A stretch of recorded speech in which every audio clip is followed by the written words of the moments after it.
Mas, aku lah njaluk nomere sampean gak? Sepurane, Mbak. Rasa-rasane atiku wis mati rasa, ora buka ati nggih wong liya.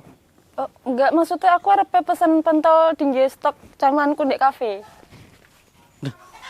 Sampeyan to, Mbak, customer prioritasku iki. Prioritas kayak nasabah bank ae.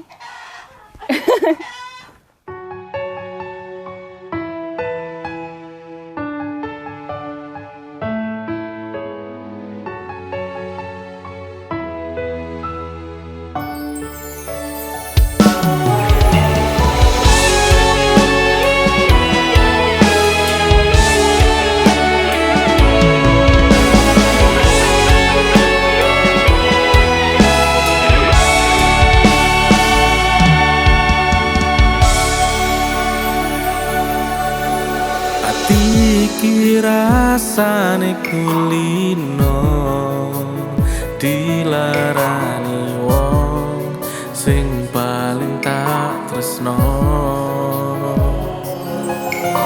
Rasa-rasane wis mati rasa, buka ati kanggo wong liya.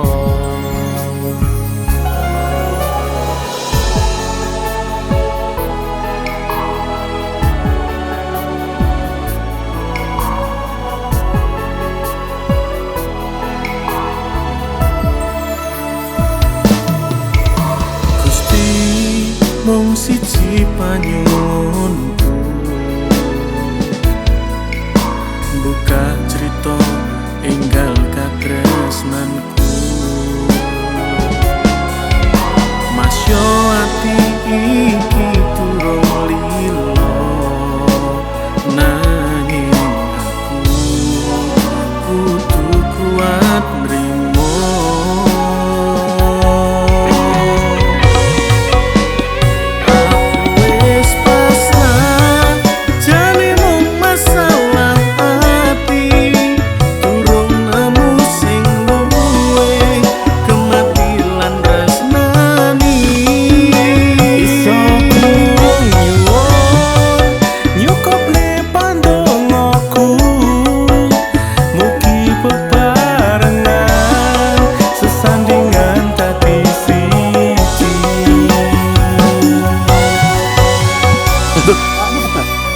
Awakmu nek kene, Pak. Lah awakmu wis keren kok. Kelebos to mau wis do bageng. Bisa kalau rapi ya.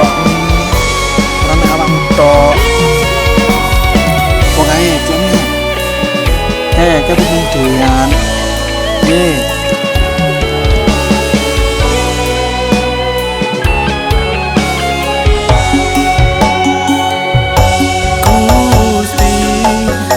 Siji panyuwunku,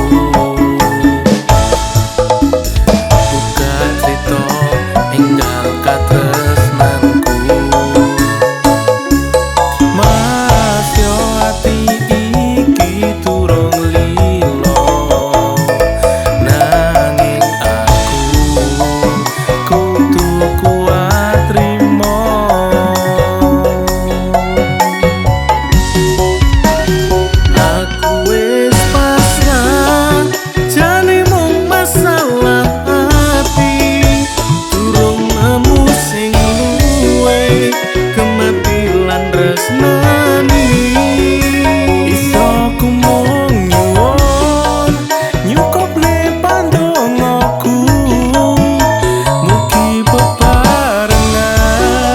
Sesandingan tadi siji.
jenengan toh, Mbak.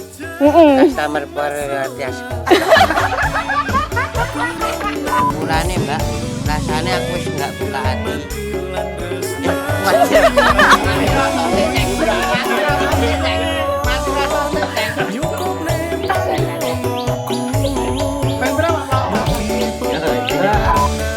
Kayak aku wis Sesandingan tadi